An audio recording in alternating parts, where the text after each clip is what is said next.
What's going on, guys? It's the Brigade once again, and we're back at it with another session of Dark Souls commentary. Alright guys, so I had been PvPing lately, and I noticed that I was inflicting relatively low damage despite using a 40-40 build. So I'm just going to go ahead and explain to you yet another reason why Dark Souls 2 is quote-unquote better than any other Souls game. Alright, now, this is a deprived class. Most of the stats start off at 6. Which means in order for me to go 40-40, I have to make 34 soul level investment into strength and 34 soul level investment into dexterity. So that's 68 levels. 68 levels. However, if you look to the right hand of the screen, you'll notice that the left hand weapon only has an AR of 338. And you can see the other ARs for the right hand weapons. Now keep in mind, those right hand weapons are a flame broadsword and a lightning broadsword. If you guys paid attention to the numbers, those ARs were both higher than a pure physical 40-40 broadsword. Now, once again, just go ahead and look at the damage inflicted for yourself. Now, I know some of you skeptics, you're going to say to yourself, you know, Brigade, dude, you're just so off base. Why would you try to demonstrate damage inflicted against a PvE enemy? Well, this is what we're going to do. I'm going to do one against PvE enemies, another test against a boss, and another test against, as a matter of fact, 2 tests against an actual player. Now, one just so happened to be an invader.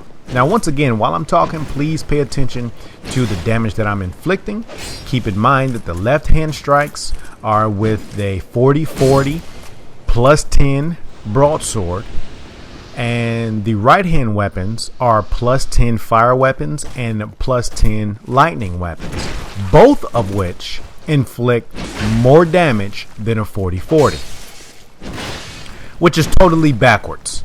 Totally, because in other words, if elemental weapons is going to be able to inflict more damage than a pure physical scaling, the benefits that you should get in scaling, then what's the point?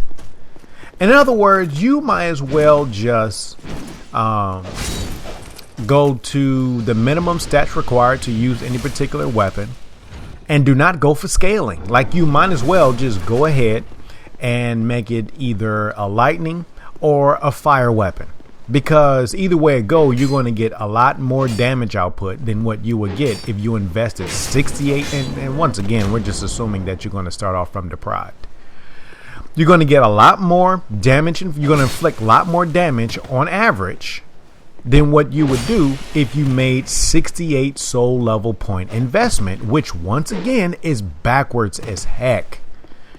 Now, I know a lot of you people, you know, you're going to come up with your same old excuses that you do in every single video that I upload. Brigade, you're making such a big deal out of nothing. Dude, there's nothing wrong with that. You know, just give it some time, bro. The patches will come out. Think about it, guys. What kind of implications will that have for you to have some type of satisfaction in your invasions? Think about it, because I don't know about you guys, but me, myself, I don't use hexes. I don't use pyromancies that's inflicting like 1300 damage. I'm not using intelligence builds, nor am I using faith. I pretty much play the same way that I did in the original Dark Souls. Pure melee, 30-40 or 40-40. But after I noticed what little damage I was inflicting, it was just really discouraging. So in other words, I can really understand why all these mages are kicking ass left and right. Because at the end of the day, a lot of them not only have high-powered miracles and sorceries, but a lot of them also have elemental weapons, which, as you can see for yourself, on average will inflict more damage even if I go 40-40 in strength and dexterity. Now, I want you guys to pay close attention to the damage inflicted with the boss. Now, if you guys are looking for damage numbers, just go ahead and look at the boss's life bar at the very bottom of the screen. You guys are going to notice consistently that even though in my left hand I have a 40-40 broadsword, I am going to inflict less damage than what I'm doing with elemental weapons. Plus 10 elemental weapons. Now, keep in mind, just remember, you can buff on top of these elemental weapons. So in other words, let's just say I have a fire longsword. I can turn around and use the pyromancy buff. Or I can turn around and use a miracle buff or crystal magic weapon. So you get double the benefit. Whereas pure physical, where you should actually inflict way more damage than any elemental, it's totally backwards.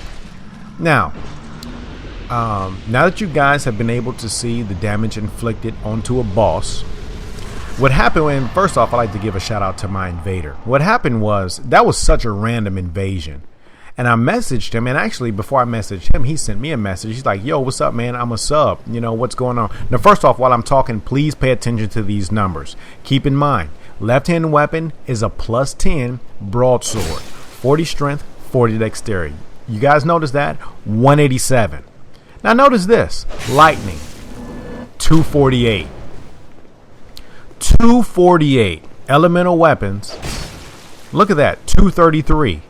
Even though 233 is less than 248, it's still greater than the 187 that a 40-40 broadsword, the damage that it's inflicting. This is ridiculous. Now, I know a lot of you guys are going to say, yo, Brigade, you giving this game such a hard time, and we really think it's not fair. The game is brand new, patches haven't come out yet, and you know, Brigade, we're pretty much sick and tired of hearing it. Well, let me tell you why I'm giving these guys like zero slack, despite some of these big channels out here that's, even if they do think something, they're not verbalizing it. And you would think that these people who's, you know, shaking hands with FromSoft and getting free copies earlier than everybody else and all of that, you would think that they would say, hey, listen, you know, thanks for, you know, allowing me, you know, I'm a big voice, and, you know, thanks for giving me the attention and allowing me to get the game. But hey, I mean, I've got to be honest with everybody, you know, since I'm going to be getting this game before a lot of other people, I think it's fair for me to go ahead and test some things out. I think it's fair for me to go ahead and test some things out, which means I might not always say the best thing.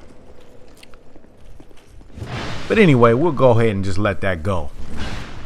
Anyway, so some of you guys may be saying to yourself, yo, Brigade, why are you not, you know, why are you giving them such a hard time? Here's why. Number one, this is the third installment of the Souls game. The third installment. Each installment should build upon the foundation that the earlier installments had created. So in other words, we had Demon Souls. Demon Souls, Dark Souls, and Dark Souls 2 pretty much are all similar.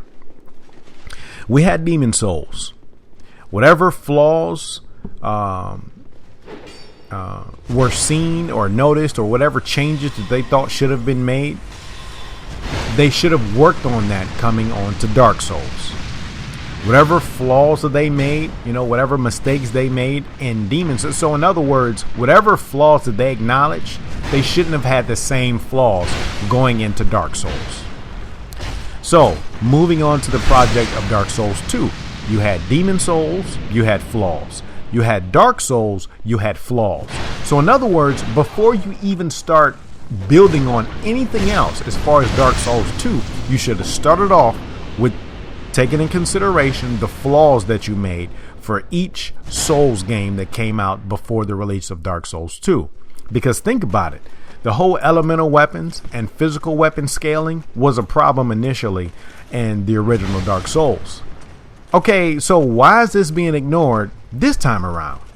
So this is, you know, this is just one example of why, you know, I know some of you guys, you're like, you know, why don't we just get some tactics and all of that? Listen, it's difficult for me to go ahead and create videos talking about tactics and all of that when there's so many problems.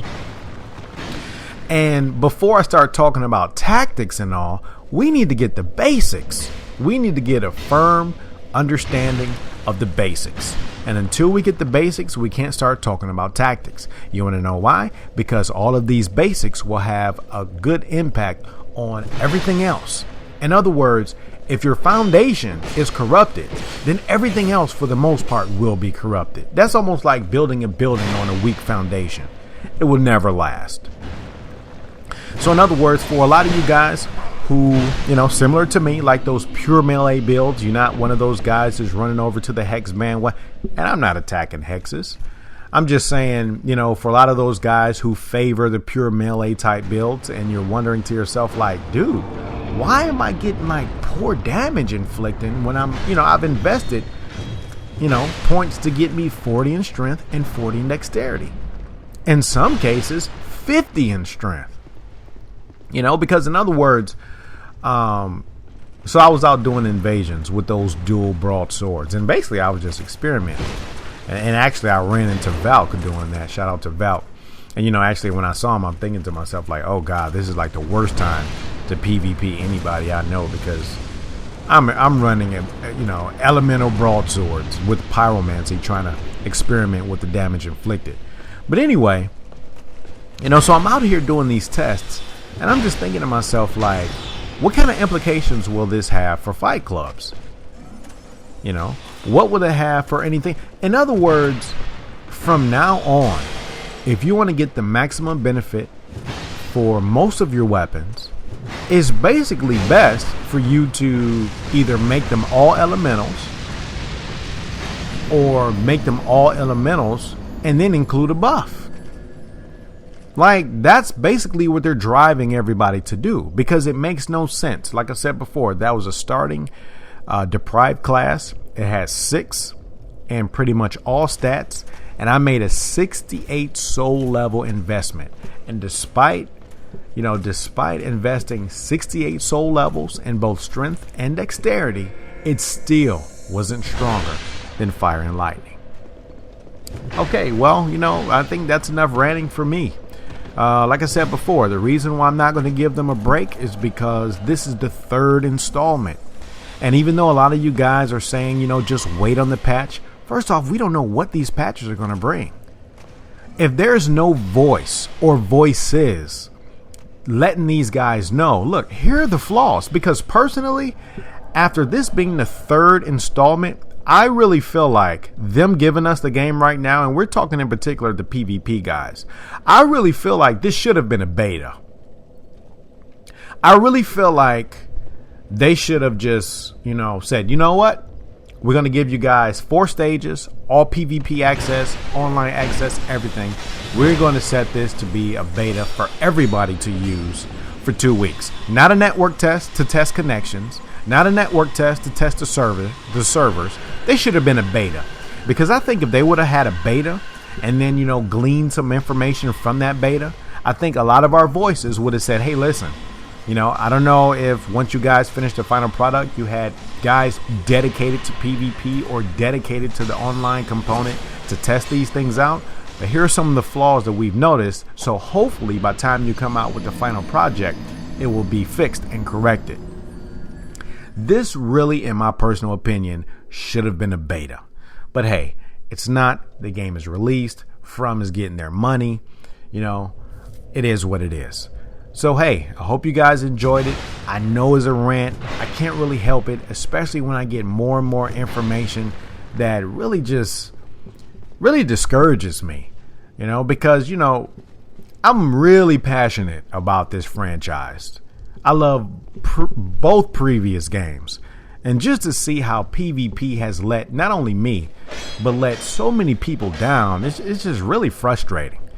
But okay, it is what it is. And until next time, Martyr's Brigade is